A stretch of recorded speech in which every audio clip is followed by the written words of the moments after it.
pantalla completa. Bueno, arrancamos porque estamos puntuales y necesitamos. La siguiente, por favor.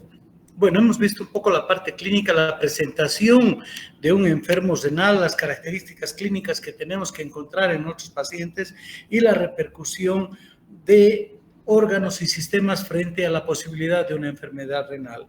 Vamos a repasar simplemente, a grosso modo, porque esto es materia de fisiología y fisiopatología y se supone que esa es la base que traen a este nivel. Acuérdense que nacemos con dos riñones, son dos órganos retroperitoneales, el diámetro longitudinal de los riñones son de 9 a 12 centímetros, ¿listo? Ese es el rango normal para alguien que tiene una estatura de 1,40 a 1,50 o alguien que tiene 1,90 de estatura. Las personas macrosómicas se acompañan con un leve incremento del tamaño renal, pero todos tenemos esta media de 9 a 12. ¿Listo? 6 centímetros en el diámetro transverso y 5 en el diámetro anteroposterior. Y acuérdense que la relación que existe entre corteza y médula, ¿listo? Debe ser bastante clara. Recuerden que la corteza es un órgano eminentemente vascular. Son vasos sanguíneos modificados que van a determinar a las nefronas. ¿Listo? Punto. El grosor de la corteza siempre entre 15 y 20 milímetros. 15 y 20 milímetros. ¿Listo? El peso de un riñoncito sano está entre 150 y 160 gramos y se diferencia bien esta situación. ¿Listo? La distribución arterial es importante que la sepan. Puede existir una o dos arterias renales. ¿Listo? A continuación están las arterias segmentarias. Después están las arterias interlobares. Después están las arterias más pequeñitas que se llaman arciformes, o arcuatas también se llaman, porque tienen un doblez en la corteza y son las que van a alimentar a las arteriolas aferentes, y cada arteriola aferente determina la formación de un ovillo glomerular. Y de cada ovillo glomerular, obviamente que sale una arteriola eferente que luego de nutrir el túbulo contorneado distal se convierten en las venas que van a desembocar en las grandes venas de los riñones. Esa es la circulación maravillosa. En todo su trayecto y camino no existe más órgano que el riñón que tenga sensores, barroreceptores, presorreceptores, ¿listo? Que determinan contenido y continente del volumen sanguíneo renal, ¿listo? Y órganos osmolares, como es el aparato yuxtamedular. Y ustedes saben que son un grupo de células presentes en la arteriola eferente y el túbulo contorneado distal que determinan o sensan la concentración de potasio, sodio y la cantidad de agua y determinan la excreción de aldosterona para ahorrarse agua o para excretar potasio del plasma sanguíneo. ¿Listo? No existe órgano más controlado como es la nefrona a nivel renal. La próxima. Acuérdense que el gasto cardíaco invierte 1.250 mililitros en cada minuto del gasto cardíaco, 25% del gasto cardíaco. ¿Listo? Flaca hermosa, creo que me has repetido la de ayer. ¿Listo?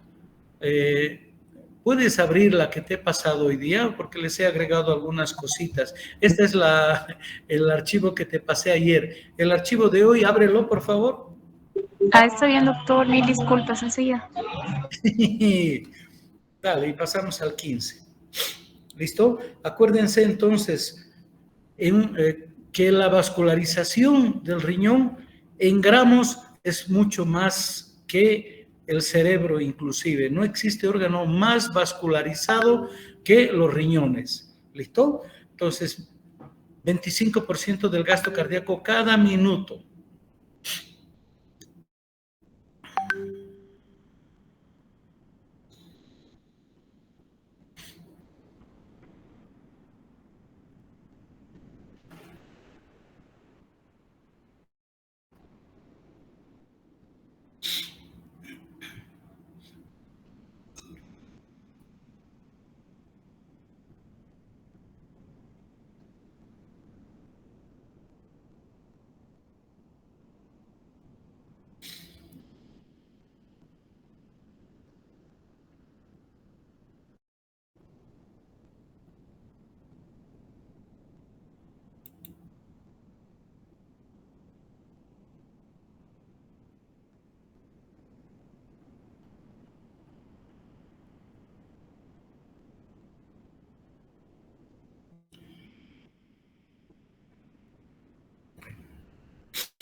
Ahí estamos, ¿listo?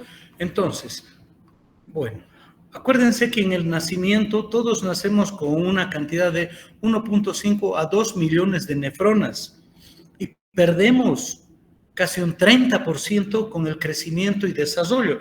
Un recién nacido tiene un filtrado glomerular monstruosamente aceptado de 160 a 200 mililitros por minuto, ¿listo? Y lo pierde hasta llegar a los 18 a 20 años cuando se considera un organismo bien desarrollado y tenemos 90 a 120. Hemos perdido de 80 y hasta casi 100 mililitros de funcionamiento de las nefronas y por eso hemos ganado peso, crecimiento, desarrollo, especificidad de las funciones cerebrales, cardíacas, inmunológicas y todo eso. ¿Listo? Y de ahí en más, después de los 40 años, empieza la declinación de la función renal y cada año perdemos 1 mililitro de filtrado glomerular. Tal es así que si alguien llega a pisar los 90 o 100 años, tendría un filtrado menor al 20 o al 15%. ¿Listo? Entonces, ese es el declinar fisiológico o la evolución de la enfermedad crónica fisiológica de cada individuo que tenemos. ¿Listo? Acuérdense que las funciones básicas de nuestros riñones son uno, el filtrado urinario, es decir, ese tamizado maravilloso y supraselectivo que pasa a través de la membrana basal glomerular y que se convierte en trabajo para las células tubulares en recuperar lo que es propio, lo que es útil y descartar lo que es dañino para el organismo. Y eso se realiza gracias a las funciones de reabsorción tubular. Todo el azúcar en una persona sana, toda la glucosa se filtra y a un 100% es reabsorbido a la circulación. ¿Listo? Pero eso no acontece en situaciones de hiperglucemia. Se supera la capacidad de reabsorción tubular de la glucosa y aparece la glucosa en orina. ¿Listo? También con las proteínas y aminoácidos esenciales. Existe una tasa de filtración mínima de proteínas hacia el espacio urinario y estas, por el ribete en cepillo existente en el túbulo contenedor proximal, son captadas, metabolizadas y regresan al metabolismo sistémico. Pero cuando la cantidad de proteína supera esa capacidad metabólica de reabsorción, aparece en la orina y eso es lo que llamamos proteinuria patológica. La otra es la secreción tubular. ¿Listo? Las células tubulares son complejos metabólicos complejos. Cuando ustedes ven una célula en la microscopía y esta célula tiene un núcleo grande, bastante picnótico, tiene un sistema reticular bastante notorio, tiene organitos en gran proporción y encima si tiene un borde ciliado en cepillo, es un órgano metabólicamente activo. Imagínense, todas estas células, 180 litros de sangre depuran en 24 horas. No existe un órgano capaz de esa eficiencia de depuración y gracias a ello vivimos.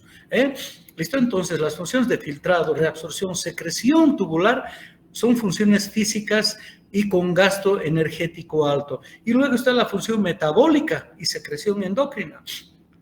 No habría diferenciación de caracteres sexuales secundarios si los riñones nos fallan en edad pediátrica. No habría crecimiento, es decir, ganancia de peso, ganancia de masa muscular, desarrollo de los huesos si no existe función renal normal. No existiría formación de glóbulos rojos si no existe función renal normal. Ahí en el fondo de las asas de Henle yuxtamedulares, que son las zonas metabólicamente más activas, con consumo alto de oxígeno y de ATP, es donde existen sensores de la tensión de oxígeno de la hemoglobina.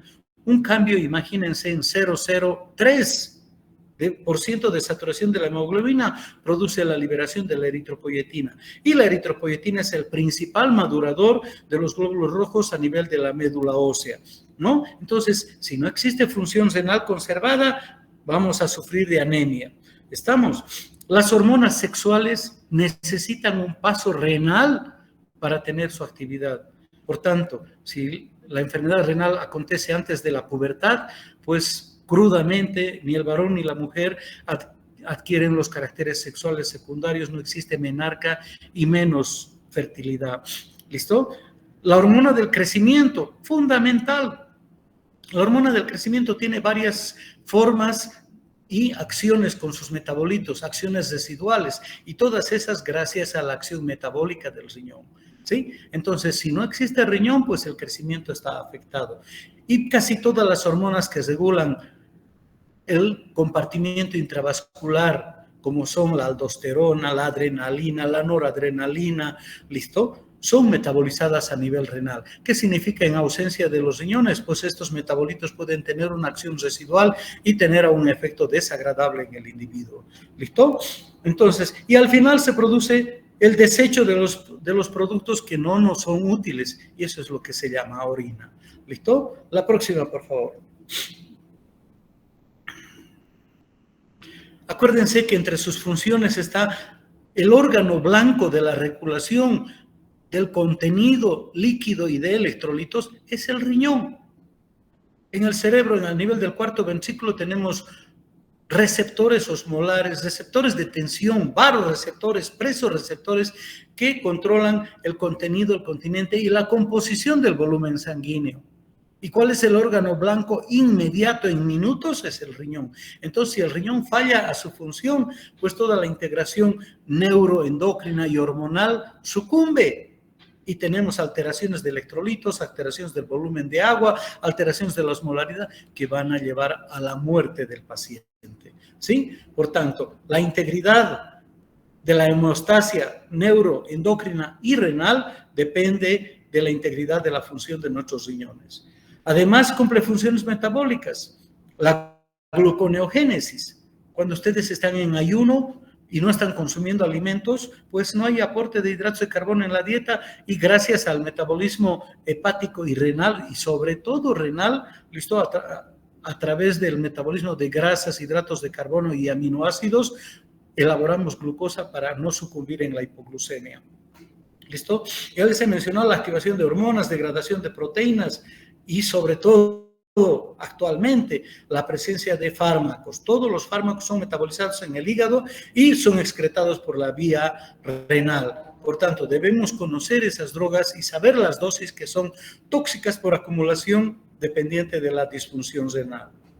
¿Listo? Ya les he mencionado que participa en el crecimiento y desarrollo de la vida, No existe un individuo sano con disfunción renal desde temprana edad de la vida. Luego regulan el metabolismo y excreción de hormonas. Luego están en el equilibrio ácido de nuestro cuerpo. ¿Listo? El riñón recupera el bicarbonato en un 99%. Regenera a través del amoníaco el bicarbonato, que es el principal buffer para responder a la acidemia.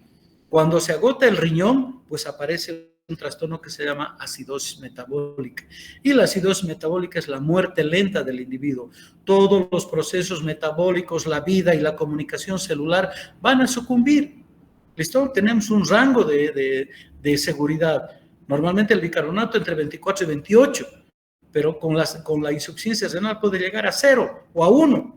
El poco bicarbonato adicional que se produce a nivel pulmonar, pero no es suficiente para compensar los cambios de la acidemia. Y la acidemia va a llevar a la disfunción y apoptosis celular. ¿Listo? Entonces, gracias al riñón, tenemos un equilibrio de líquidos y electrolíticos en lo que no nos sobra ni nos hace falta agua en condiciones normales. ¿Listo? Y por tanto, al controlar la composición en electrolitos y agua, estamos regulando la presión arterial. La próxima, por favor. Bueno, acuérdense que el producto eliminado como orina va a contener el exceso de agua. ¿Listo? ¿Y cómo se controla el exceso de agua? Tenemos dos mecanismos tan nativos y tan arcaicos que nos mantienen como la raza hegemónica en la Tierra, y son el mecanismo de la sed y el mecanismo de la antidiurética. ¿Listo? Son los dos mecanismos que han persistido desde que el hombre se ha puesto de pie en la tierra y nos ha permitido superar a la pérdida de agua. Las pérdidas habitualmente son insensibles, pero son obligatorias. El solo hecho de estar comunicado con un ambiente que es seco, no tiene la humedad que nuestro cuerpo tiene, ya significa perder por conducción agua. ¿Listo? El asunto de respirar nada más y exhalar un aire humedecido en un 100% significa una pérdida. Luego están las pérdidas por contacto de la piel, Luego están las pérdidas por la orina y la materia fecal. ¿Listo? Todas esas siempre son superiores a la ingesta. Si no hubieran los mecanismos de conservación del agua, que son la sed, que es una sensación inminente de beber agua a través del osmoreceptor de la sed del cuarto ventrículo, y el mecanismo de la antidiurética, que también está en el cuarto ventrículo. Son independientes, pero están contiguos. ¿Listo? Los dos son estimulados por el aumento de la osmolaridad del plasma. Una persona que se pone en ayuno unas 6 a 8 horas va a estimular. El primer factor que va a ser estimulado es el mecanismo de la concentración urinaria. La osmolaridad normal del plasma de 2,75 a 2,85. Basta que llegue a 2,90 la osmolaridad del plasma por concentración y pérdidas de agua, el osmoreceptor va a liberar antidiurética. ¿Y qué hace la antidiurética? En el túbulo contorneado distal cierra los canales de agua y se recupera el 90% del volumen urinario a nivel tubular. ¿Listo? Y podemos sobrevivir a la restricción de agua. ¿Listo? Entonces, la sed, que es un mecanismo consciente, y la antidiurética nos permite conservar el agua y poder vivir. ¿Listo? Luego, que ha pasado todos esos mecanismos de concentración o dilución a nivel tubular, pues el contenido se va a eliminar al exterior y eso es lo que se llama orina. Y la orina es un contenido líquido que tiene en cantidades variables ácidos orgánicos, moléculas procedentes del metabolismo celular, de grasas, hidratos de carbono y proteínas, mediadores inflamatorios, productos del metabolismo gastrointestinal.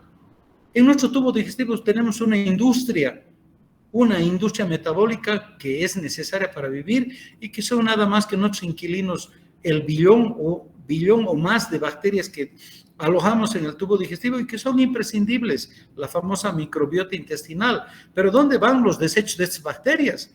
Pues las bacterias no hacen caquita junto con nosotros. Sus metabolitos son absorbidos por el sistema portal y son depurados por el riñón. Y cuando sucumbe el riñón, pues al igual cuando hay falla hepática, se acumulan los productos que son ricos en amonio, ¿listo? Y va a haber la encefalopatía urémica, va a haber la encefalopatía por los residuos derivados de bacteria, va a haber polineuropatía, coma y muerte, ¿sí?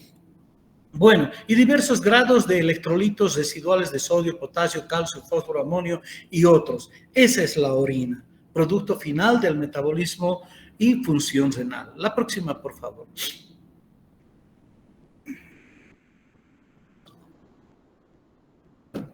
Vamos a repasar lo que es el examen de orina. ¿Listo?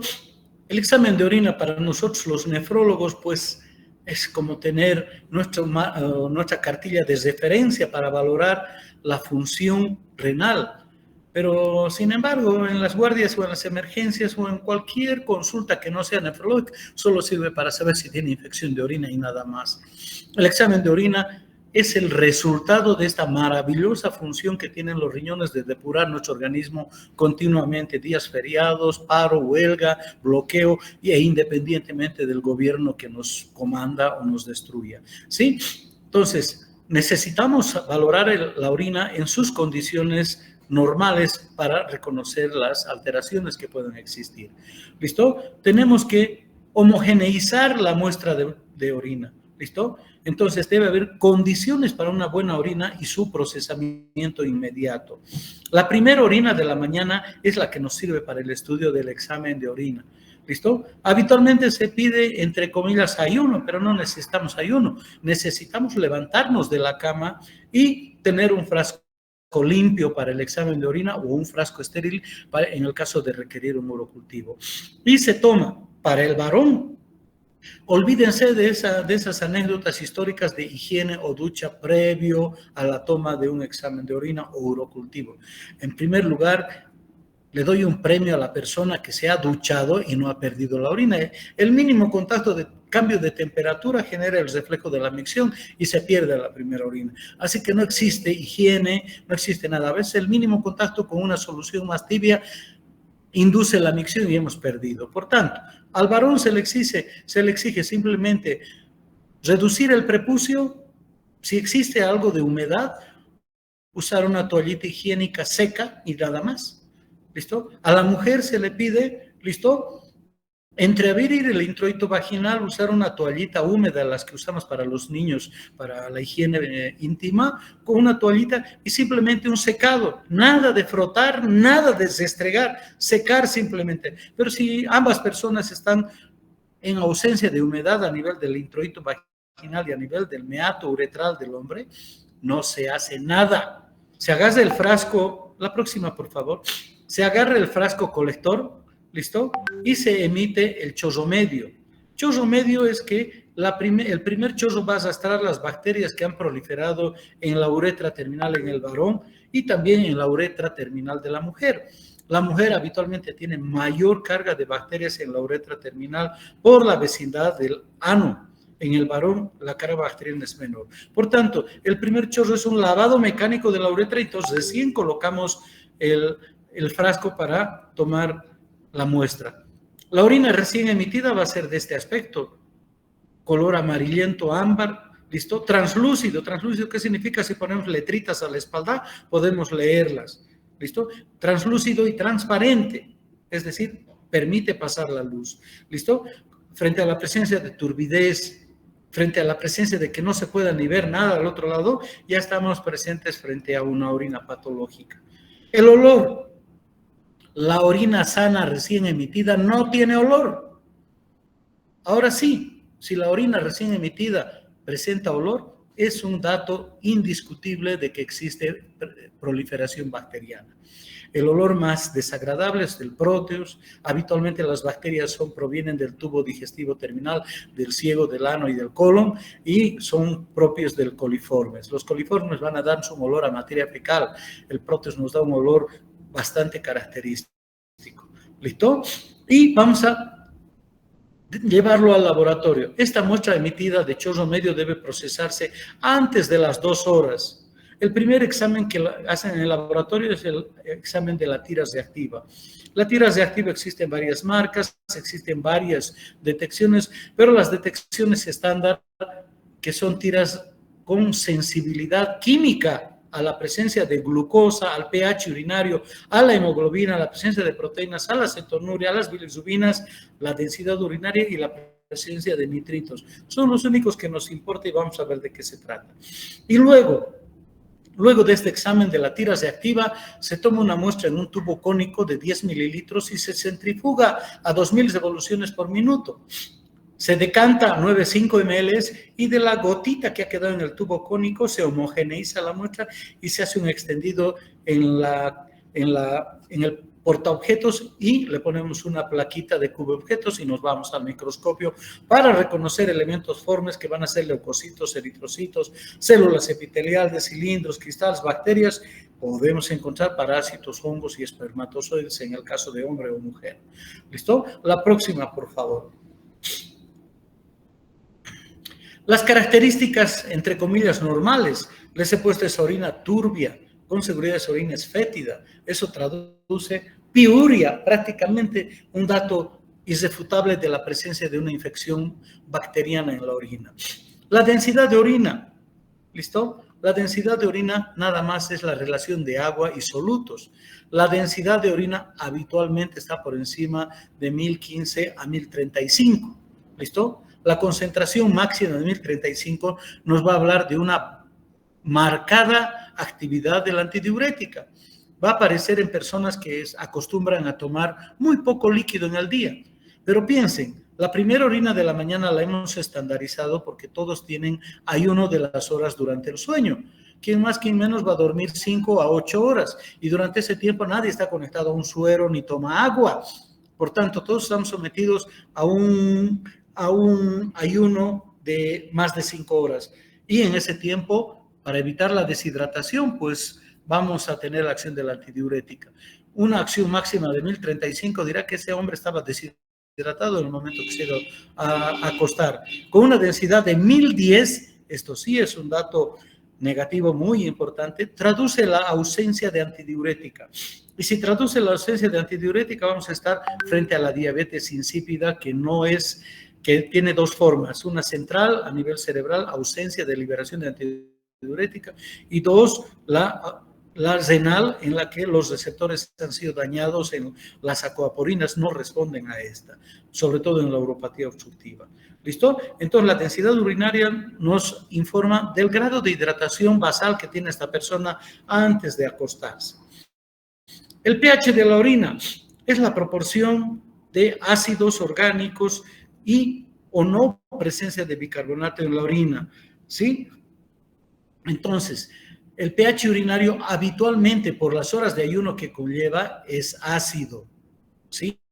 Debe ser ácido, ¿sí? Pero la presencia de pH alcalino, un 9, 8, 9, pues acompaña a la gente que no consume carne, sobre todo los vegetarianos, y a una enfermedad en la que hay presencia de bicarbonato en la orina. Con un pH por encima de 6, estamos obligados a estudiar una enfermedad que pierde bicarbonato en la orina y se llama acidosis tubular renal. Tiene dos formas, no lo vamos a abundar.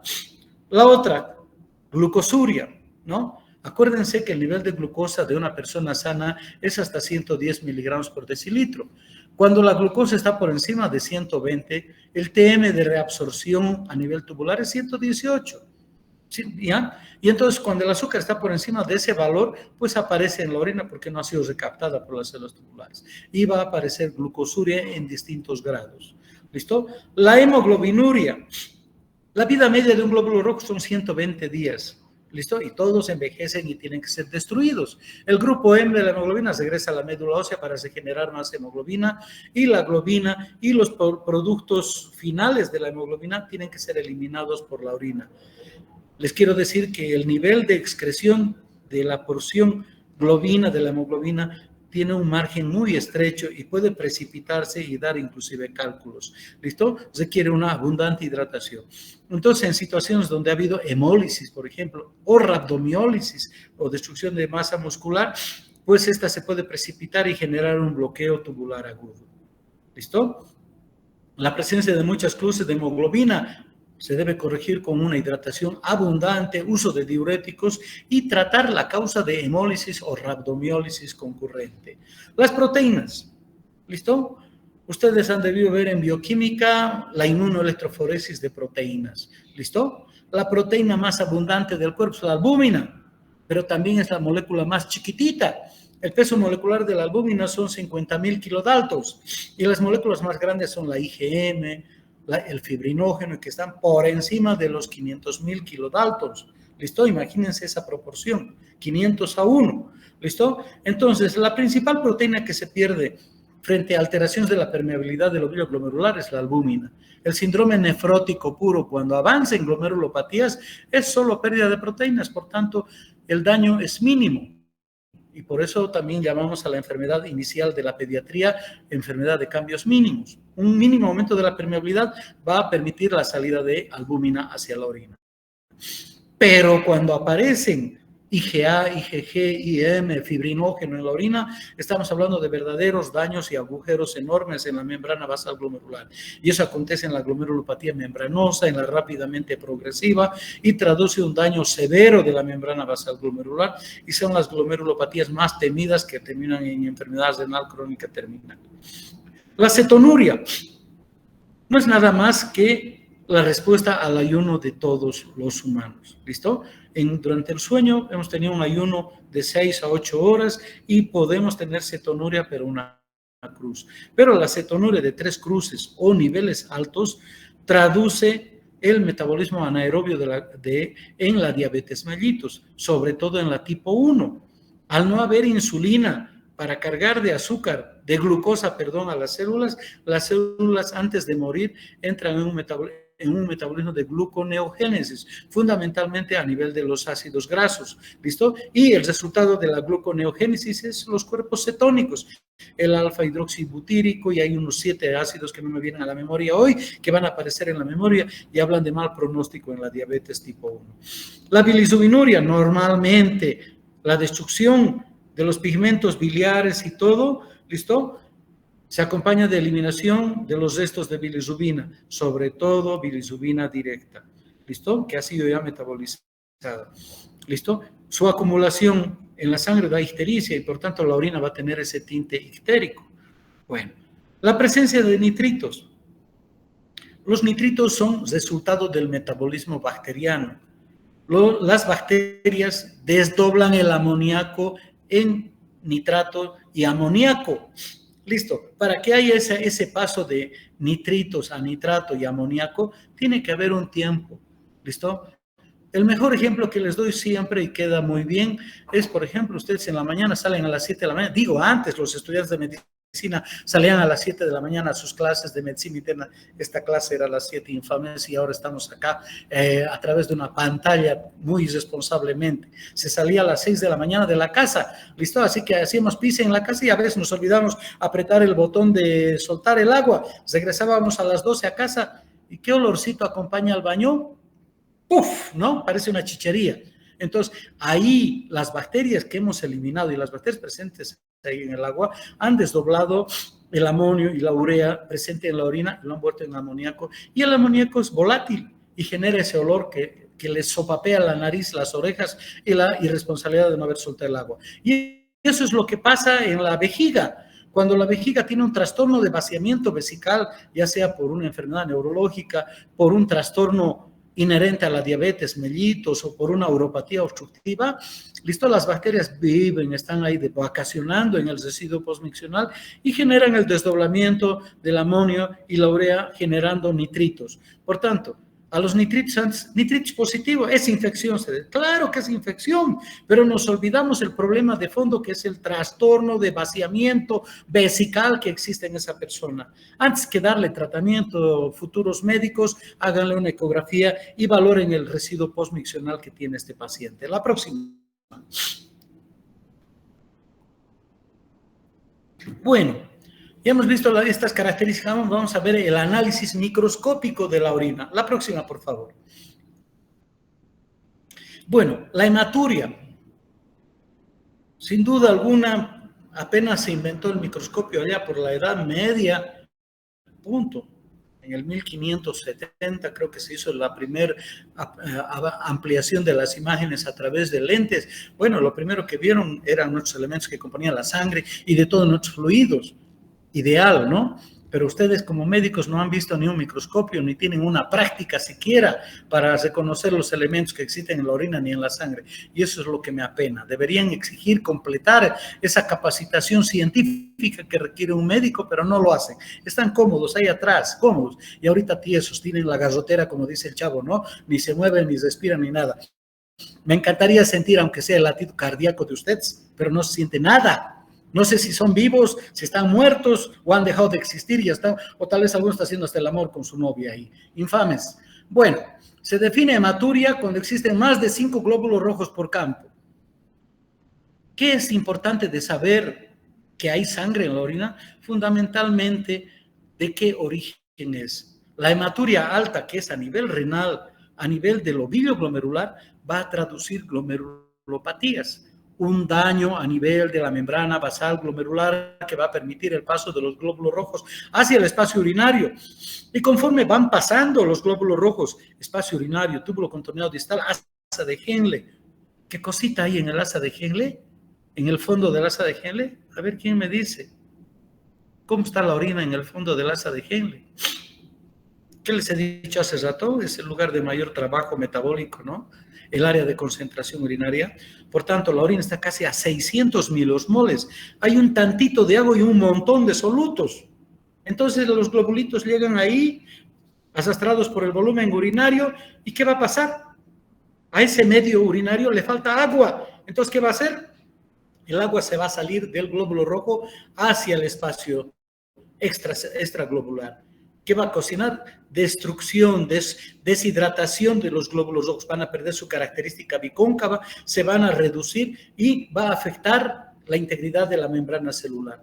Y luego vamos a pasar hacia el área ascendente del túbulo distal, donde hay flujo de isotónico. Bueno, se recupera el glóbulo rojo de su tonicidad, pero se convierte en un globo.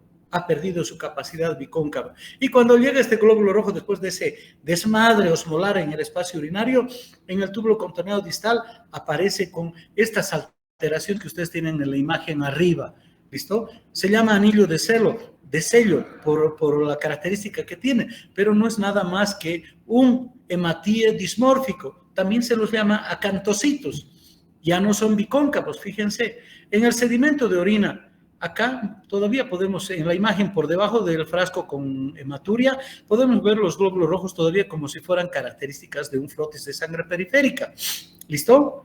Pero hay algunos que tienen estas prolongaciones o evaginaciones de su corteza y son los famosos llamados esquistocitos. ¿Listo? En la sangre o en la hematuria alta, que es de origen glomerular, vamos a ver la presencia de hematíes dismórficos o acantocitos en una proporción mayor al 20% y hablamos de hematuria glomerular. Pero si no encontramos esto y vemos los glóbulos rojos parecidos a un frotis de sangre periférica, el sangrado será ureteral, vesical o uretral, o lo más frecuente, un cáncer de próstata, un pólipo de vejiga que está sangrando, etcétera. Cuando no encontramos estas anormalidades inducidas por los cambios osmolares en la vía urinaria, la hematuria es baja. ¿Listo? Bueno, y acuérdense, la próxima, por favor, que cuando estudiamos hematuria, siempre estamos persiguiendo cáncer. Si la persona en su adolescencia y juventud no tenía hematuria y la hematuria aparece después de los 40, 45 años, están obligados a hacer primero una ecografía. Si la ecografía es sana, una tomografía contrastada. Acuérdense que la sensibilidad para las lesiones es 2 milímetros para la ecografía y 1 milímetro para la tomografía, entonces podemos detectar lesiones tumorales incipientes. Siempre el estudio de la hematuria debe descartar presencia de masas tumorales en un adulto mayor. La próxima, por favor. Leucocitos. Normalmente tenemos la respuesta inmunitaria en la orina mediada por los leucocitos de 1 a 5 por campo y la presencia de una proteína que ustedes la tienen que manifestar como positiva, la proteína de Tan-Horsfall. Las células del tubo contorneado distal secretan esta inmunoglobulina y tiene una capacidad de inmunoabsorción. Absorbe proteínas extrañas, bacterias, etcétera, y evita que tengamos una infección urinaria ascendente. Y los leucocitos, habitualmente polimorfonucleares, tienen una capacidad bactericida, bacteriostática, etcétera, y siempre están defendiéndonos porque la orina es un caldo de cultivo para las bacterias gram negativas. En cambio, las bacterias gram positivas en la orina no crecen, es difícil. Pero, ¿qué tenemos cerca de la uretra? El ano. ¿Listo? Entonces, para las bacterias del colon, es un caldo de cultivo maravilloso. Por eso es que el 90% de las bacterias que se aíslan en los cultivos son la Escherichia coli, con toda la familiaridad que vamos a ver cuando vean infecciones de orina. Entonces, leucocitos más de 5 por campo. Estos leucocitos en abundancia pueden precipitar con la proteína de Tan-Horsfall y constituir cilindros leucocitarios. Cuando predomina una variedad de polimorfonucleares que son los eosinófilos, se llama de eosinofiluria. Y es una característica de la nefritis tubulointersticial que puede ser secundaria a la tuberculosis, micoplasma o alguna medicación que provoca nefritis intersticial, como es el aciclovir, por ejemplo. La próxima, por favor. Vamos a ir un poquito rápido porque si no, no nos va a alcanzar. Luego, el análisis de las células que aparecen en el sedimento de orina. ¿Listo? Las células del epitelio, del urotelio, digamos, que es el epitelio que se cubre desde la uretra, vejiga y ureteres. ¿Listo? Habitualmente, las capas de células son más de 5 y hasta 10. Y en la vejiga tiene ciertas características que se llama epitelio de transición. Pero las características de las células basales son que tienen aún un núcleo prominente. ¿Por qué? Porque gozan de la capacidad de reproducción y conforme van siendo eliminadas pierden el núcleo y el núcleo desaparece. Entonces las células de las capas superficiales tienen una manchita o una sombra del núcleo y prácticamente su citoplasma prácticamente es invisible. Son descamación de células muertas de todo el urotelio. Cuando aparecen las células con un núcleo prominente, estamos frente a la exfoliación de células de capas medias. ¿Y eso cuándo va a aparecer? Cuando haya una inflamación, cuando haya una infección. La próxima, por favor. Entonces, encontrar células de las capas transicionales nos van a generar, sin duda, un mayor riesgo de infección. ¿Listo? En las mujeres, las células siempre van a estar acompañadas de esta bacteria que tiene cambios en el pH, en el olor y en todo, que se llaman bacilos de Dodderlein. Abundan, es un comensal habitual en la mujer por las características hormonales y por la presencia de las hormonas sexuales que tiene la mujer. ¿Listo? Los bacilos de Dodderlein son comensales habituales en la mujer. La próxima, por favor. ¿Listo? Y cuando encontramos como miren esta célula, la de la flecha roja de la izquierda, un núcleo que casi ocupa todo el citoplasma, esta es una célula de las capas basales. Por tanto, la infección de orina es severa, que ha producido la descamación de estratos basales del urotelio. ¿Listo? Y también se pueden ver células de capas más profundas e inclusive descamación de células del túbulo contorneado distal, pero se requieren tinciones especiales para reconocerlas. Eso habla de la severidad de la infección de la vía urinaria. La próxima, por favor. Bueno, acá están células que llamamos, entre comillas, renales. ¿Listo? Estas células renales, aparte del núcleo, tienen organitos. ¿Listo? Es decir, hay organelas citoplasmáticas. Por tanto, en las células del urotelio no hay organelas, por tanto, esto es del túbulo contorneado distal. ¿Listo? La próxima, por favor.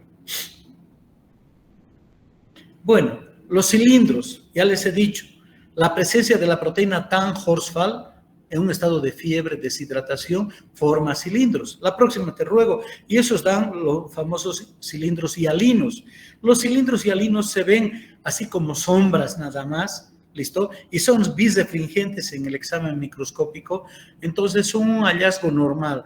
Esta proteína es inmunomoduladora, ya les he dicho, tiene la capacidad de absorber a las bacterias, proteínas extrañas, evita la toxicidad a nivel del urotelio, ¿listo? Entonces, su presencia puede estar aumentada en los episodios de deshidratación y fiebre, pero no traduce enfermedad. La próxima. Ahora, cuando existe una lesión de la membrana basal glomerular y están pasando los glóbulos rojos, estos pueden precipitarse en la matriz de proteína de Tan-Horsfall y vamos a ver los cilindros hemáticos.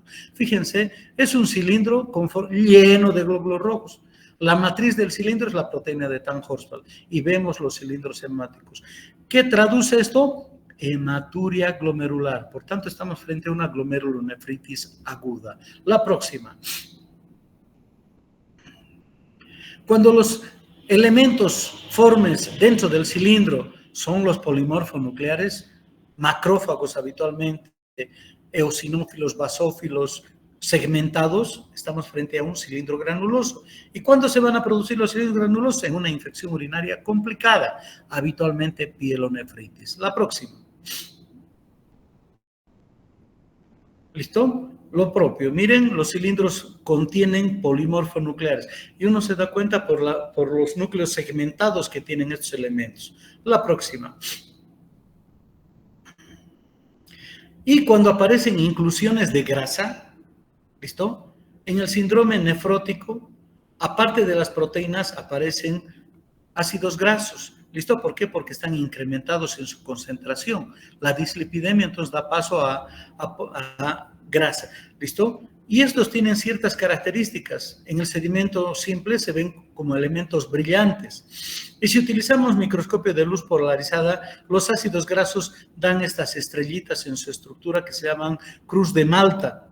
¿Listo? Este es un hallazgo característico de los cilindros que contienen lípidos en la orina. Y esto nos traduce un síndrome nefrótico. La próxima.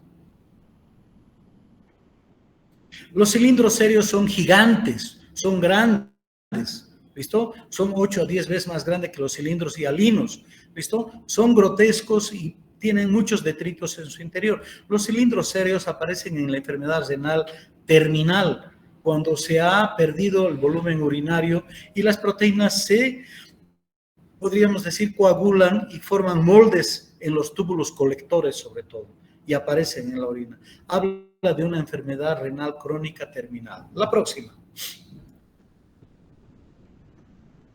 Luego están los cristales. ¿Listo? El ácido úrico se puede presentar en varias formas, como urato monosódico, que es lo que se ve un fondo sucio, igual que esta imagen de arriba. ¿Listo? Y todo depende del pH. En pH ácido de la orina, el urato se ve así como si fuera un detrito, como si fuera tierra en el fondo. Es el urato amorfo. Y cuando el pH es cerca a lo alcalino, vamos a ver los famosos cristales. Y estos cristales así que parecen unas semillitas que son birefringentes a la luz, es el cristal de urato del monofosfato de ácido úrico. La próxima, por favor. Y también en condiciones de abundante cantidad pueden generar cristales que parecerían ser vidrios enormes. Tengo una imagen posterior a esa. ¿Listo? El oxalato de calcio determina precipitación en imágenes que parecen estrellas del firmamento. Son imágenes como de diamante, cuadradas habitualmente con una estrella en el interior. Este es el oxalato de calcio y precipitan en medio ácido. ¿Listo? La próxima. Estos cristales que parecen ataúdes, y los han comparado por eso, parece un ataúd, ¿verdad? Es el fosfato triple de magnesio. ¿Listo? Cuando diagnosticamos este tipo de cristales, con seguridad el Proteus está implicado en su infección. Estos cristales acompañan la infección por Proteus mirabilis en la orina. ¿Listo? La próxima. La cistina son cristales hexagonales. Estos cristales aparecen en una enfermedad congénita que se llama cistinuria.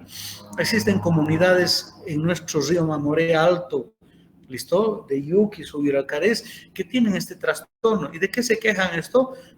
Cólicos renales a repetición, lloran y orinan sangre estos pobres campesinos. ¿Listo? Hubo un intento de estudio y de tratamiento, pero es un trastorno congénito en la que no se reabsorbe la cistina, que es un aminoácido normal que tenemos todos.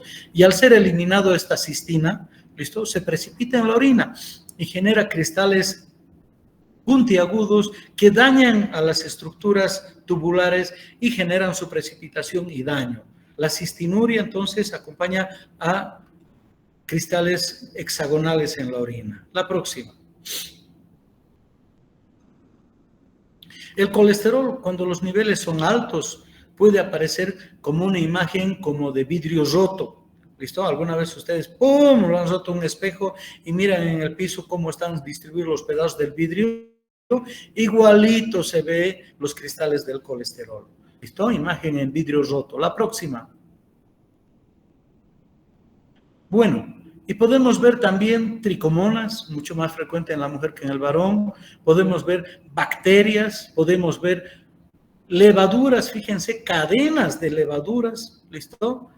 Y también podemos ver en el varón, en la primera micción, la presencia de espermatozoides, ¿listo? Por la eyaculación que pudo haber tenido durante el sueño. La próxima, por favor. Bueno, vamos a ver un poquito, tenemos todavía tiempo, ¿no?